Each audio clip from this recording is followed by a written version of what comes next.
इस शख्स को गौर से पहचान लीजिए। यति नरसिंहानंद है जिसने सरेआम इस्लाम को गाली दी, एक धर्म विशेष के लोग को गाली दी। उसके बाद बीएसपी सुप्रीमो मायावती ने बड़ा सवाल उठाया, वो मुसलमानों के साथ खड़ी हैं। वहीं टीवी डिबेट में एक बाबा को 4 शादी कहने के मामले पर बहस तेज हुई और मौलाना ने थप्पड़ भी लगाया और न्यूज़ रूम में पटक कर मारा। आशुतोष और एक और बीजेपी समर्थक में जमकर गाली गलौज हुई है। तो वो तमाम बड़ी खबरें जो आपको जानना चाहिए और जो सोशल मीडिया पर वायरल हैं। हरियाणा के सारे एग्जिट पोल बता रहे हैं कि कांग्रेस जीतने जा रही है। हरियाणा के सारे एग्जिट पोल बता रहे हैं कि कांग्रेस जीतने जा रही है। अब एग्जिट पोल का क्या है, वो तो 400 पार कह रहे थे बीजेपी का 2024 में, मैं फिर कह रहा हूँ हरियाणा में अगर कांग्रेस जीतती है तो क्या होगा, हरियाणा में अगर बीजेपी जीतती है तो क्या होगा, क्या हरियाणा में मिलीजुली सरकार बनेगी, वो भी मैं इस वीडियो में बताऊंगा आपको, और जो सबसे सटीक विश्लेषण है। लेकिन उससे पहले वो तमाम बड़ी खबरें जो आज आपको जानना चाहिए, जो सोशल मीडिया पर वायरल है। मैं बार बार कहता हूं कि मेरी कोशिश होती है कि वो तमाम खबरें आपको बताई जाए जो आपके लिए ज़रूरी है, जो सोशल मीडिया पर वायरल है और जो टीवी अखबार आपसे छुपाता है, जो आपके भविष्य के लिए है। लालू यादव ने ट्वीट किया है, 10 वर्षों में मोदी की एनडीए सरकार ने रेल का किराया बढ़ा दिया, प्लेटफॉर्म टिकट बढ़ा दिया, स्टेशन बेच दिए, जनरल बोगियाँ घटा दी, बुजुर्गों को मिलने वाला लगभग लाभ खत्म कर दिया, सेफ्टी सिक्योरिटी घटाने पर रोज हादसे हो रहे हैं, फिर भी कहते हैं रेलवे घाटे में है, ये कहीं रेल की पटरियां न बेच दे। कहा जा रहा है कि प्राइवेटाइजेशन हो सकता है, इसीलिए हरियाणा में बीजेपी हार रही है। लगातार SC ST OBC की अनदेखी ने बीजेपी को यहाँ तक पहुँचा दिया है। अब मोहन भागवत कह रहे हैं कि हिंदुओं में जाति छोड़ना चाहिए। कब छुड़वा रहे हैं मोहन भागवत जी? कब जाति के नाम पर जो नफरत है उसको खत्म करवाइए। पटना में पटना यूनिवर्सिटी के छात्रों की जो पिटाई है उसे रुकवाइए। और जो लोग जाति का मजा लेकर जमीन पर कब्जा किए हुए हैं, जिनका ओवर रिप्रेजेंटेशन है नौकरियों में, जो आरक्षण के विरोधी, उनको कहिए हिंदू खाली हम मुसलमानों से लड़ने के लिए हैं, ईसाइयों से लड़ने के लिए हैं, और जब अपना अधिकार मांगे तो हमारी जाति कौन याद दिलाता है। और सही किसी ने नारा दिया है कि हिंदू हिंदू में शादी तो हो, खाना पीना हो, उठना बैठना हो, शादी हो, तब नहीं हिंदू हिंदू। उस पर बात करूंगा, लेकिन धीरे धीरे तमाम बड़ी खबर जो सोशल मीडिया पर वायरल है। हरियाणा में अगर कांग्रेस जीतती है तो हुड्डा फैमिली से कोई मुख्यमंत्री नहीं होगा, कोई दलित मुख्यमंत्री हो सकता है, भानुक हो सकते हैं जो दलित समाज से हैं, अध्यक्ष हैं। अगर या तो शैलजा हो सकती हैं या फिर अशोक तंवर हो सकते हैं। हुड्डा परिवार पर तो सहमति नहीं बनेगी। ज़्यादा उम्मीद है मिलीजुली सरकार की, और उसमें चौटाला, गैर हुड्डा परिवार का मुख्यमंत्री, जाट ही मुख्यमंत्री लेकिन चौटाला हो सकते हैं। 2 OBC और एक SC समाज के उप मुख्यमंत्री बनाए जा सकते हैं। सरकार तो कांग्रेस की बनेगी, चाहे मिलीजुली सरकार बने तो भी कांग्रेस की बनेगी, या कांग्रेस को बहुमत आए, या फिर बीजेपी को बहुमत लाना पड़ेगा क्योंकि उसको नई पार्टनर्स नहीं मिलेंगे। लेकिन सवाल वही है, अगर बीजेपी बहुमत में आई हरियाणा में तो नरेंद्र मोदी की ये वापसी होगी। उसके बाद झारखंड महाराज जीतने में उनको आसानी होगी, दिल्ली भी जीत लेंगे। अगर बीजेपी हार गई तो 2024 के बाद नरेंद्र मोदी की मुश्किलें शुरू हो जाएगी, सरकार गिर सकती है, पार्टी पर कंट्रोल खत्म हो सकता है, पार्टी में बगावत हो सकती है। और अगर कांग्रेस जीतती है तो उसका मनोबल और हाई होगा, और अगर उनका मनोबल हाई हुआ तो फिर महाराष्ट्र और वो हारेंगे। यूपी के गाजियाबाद में डासना देवी मंदिर के महंत द्वारा इस्लाम मजहब के खिलाफ फिर से नफरती बयानबाजी किया गया, जिससे पूरे इलाके तथा देश के कई हिस्सों में अशांति एवं तनाव की स्थिति उत्पन्न है। पुलिस द्वारा प्रदर्शनकारियों के खिलाफ तो कार्रवाई की गई, किंतु मूल दोषी भयमुक्त है। बीएसपी सुप्रीमो मायावती ने सीधे सीधे कहा है कि ऐसे लोगों को गिरफ्तार किया जाए।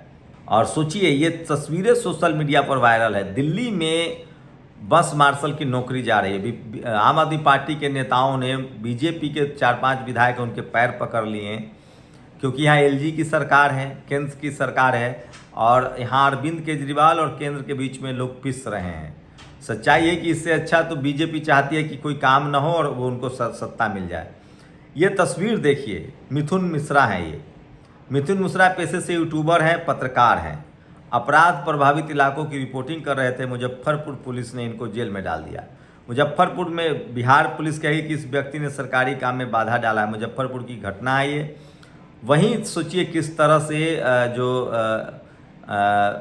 एक दलित एक्टिविस्ट थे उनको जेल में डाल दिया गया था। तो सोशल मीडिया पर ये वायरल है। और किसी भी मुसलमान कारीगर को कुंभ में खाने पीने का सामान नहीं बनाने तथा बेचने दिया जाना चाहिए। क्या दलित जा सकता है, सामान बेच सकता है? ये विजय शंकर तिवारी हैं। तो ये कोई सातिर अपराधी नहीं बल्कि लोकल यूट्यूबर मिथिन मिश्रा, इनकी गलती है कि ये बाढ़ की अनियमितताओं की खबर अपने यूट्यूब पर दे रहे थे। मुजफ्फरपुर पुलिस ने हथकड़ी ला, गोल्डन दास को भी इसी तरह से मुजफ्फरपुर पुलिस ने डाला था। और एक तस्वीर है, ये तस्वीर सोशल मीडिया पर खूब वायरल है, लेकिन टीवी अखबार आपको नहीं दिखाएगा।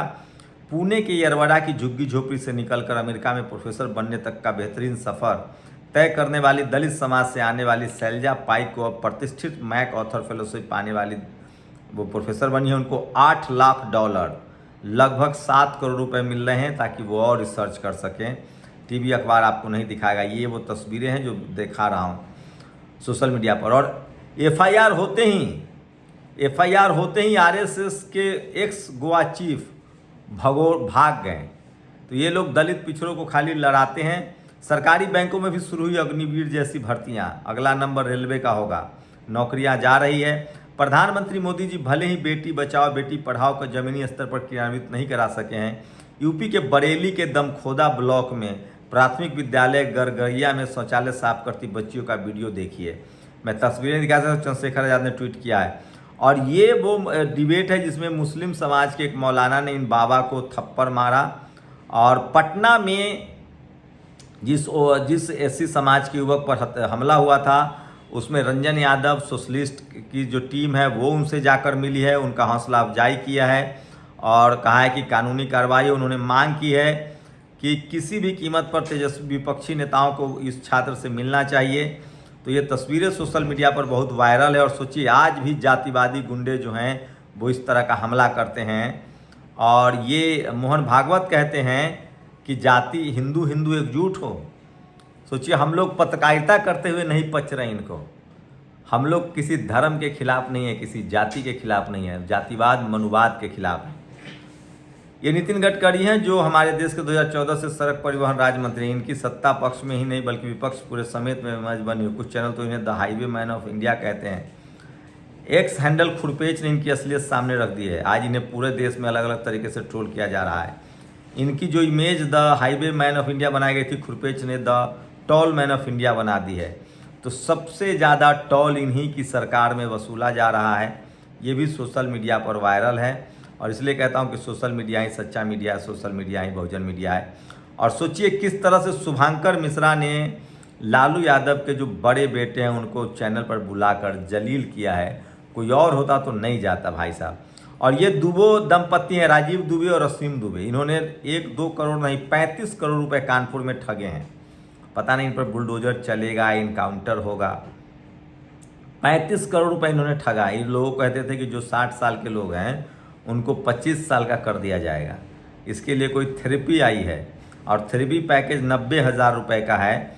और इसी को कहकर इन्होंने ये किया है। और हमने भी कोई चूड़ियाँ नहीं पहन रखी है। किसी ने भी अगर मंदिर पर हमला किया तो उसकी 7 पीढ़ियाँ याद रखिएगी अंजाम को। सोचिए कोई मंदिर पर हमला नहीं करने जा रहा है। जो आरोपी है तीन नरसिम्हानंद, उसकी गिरफ्तारी की मांग हो रही है। चंद्रशेखर आजाद ने भी ट्वीट किया है, भारत का संविधान सभी धर्मों को बराबर का सम्मान और प्रत्येक व्यक्ति को धार्मिक आज़ादी देता है। कथित महंत नरसिंहानंद ने पैगंबर मोहम्मद साहब के लिए जिस तरह के अपशब्दों का प्रयोग किया है वह निंदनीय है। मैं इसकी कड़ी भर्त्सना करता हूं। साथ ही HMO इंडिया और DGP से मांग करता हूं कि इनकी गिरफ्तारी हो। सोचिए मैं इस देश के दलित, पिछड़े, किसान, आदिवासी, अल्पसंख्यकों से कहता हूं कि आप अपनी पढ़ाई लिखाई, नौकरी, रोजगार के लिए संघर्ष कीजिए। ऐसे लोगों से हिंदू मुस्लिम झगड़े में मत पड़िए। यहाँ सिर्फ आपका इस्तेमाल होगा और जब आप अपने हक अधिकार मांगेंगे तो आपको वो नहीं मिलेगा। तो ये इस तरह के सांप्रदायिक और जातिवादी दंगों से आप सचेत रहिए, दूर रहिए। और नहीं रहेंगे तो आप फंस जाएंगे इन सब मामलों में। तो किसी भी तरह के सांप्रदायिक हिंसे से दूर रहिए। और इसीलिए मैं कह रहा हूँ कि ये जो RSS की पॉलिसी है कि आप जातीय और सांप्रदायिक दंगे में लड़ते रहें और वो मलाई खाते रहें। आप अपने रोजी रोजगार, पढ़ाई लिखाई और देश की सेवा पर ध्यान दीजिए। सेना में जाइए, देश की सेवा कीजिए। सांप्रदायिक दंगे में, जातिवादी हिंसा से दूर रहिए। यहाँ सिर्फ आपका इस्तेमाल होगा और आरएसएस प्रमुख ने आज जयपुर राजस्थान में कहा कि हिंदू हिंदू एकजुट हों। कैसे एकजुट हों साहब? न शादी ब्याह है, न खाना पीना है। चलिए वो सब तो हो गया, कम से कम हमारी नौकरियां तो दीजिए। गरीबी रेखा वाला आरक्षण लगाया, उसमें भी हमें शामिल कीजिए। हमारे आरक्षण का विरोध नहीं कीजिए। जाति जनगणना करा दीजिए, ज़मीनों का बंटवारा करा दीजिए, हैं इतना तो कर दीजिए। शहरों में कुछ हमें बस घर दे दीजिए, हाई कोर्ट सुप्रीम कोर्ट में नौकरियां दे दीजिए, मीडिया में कुछ नौकरी करवा दीजिए, एंकर रिपोर्टर रखवा दीजिए। इस देश में सबसे ज़्यादा सुखले भाषण कोई देता है तो वो नरेंद्र मोदी से भी ज़्यादा आरएसएस प्रमुख मोहन भागवत है। आपकी क्या राय है? शुक्रिया। नेशनल दस्तक की आपसे गुजारिश है कि अगर इसको बचाना चाहते हैं तो नेशनल दस्तक को सब्सक्राइब करने के लिए रेड कलर के सब्सक्राइब बटन को दबाएं, फिर बेल आइकन की घंटी दबाएं। नेशनल दस्तक को बचाने के लिए बहुत ज़रूरी है कि हर खबर को शेयर करें, लाइक करें, कमेंट जरूर करें।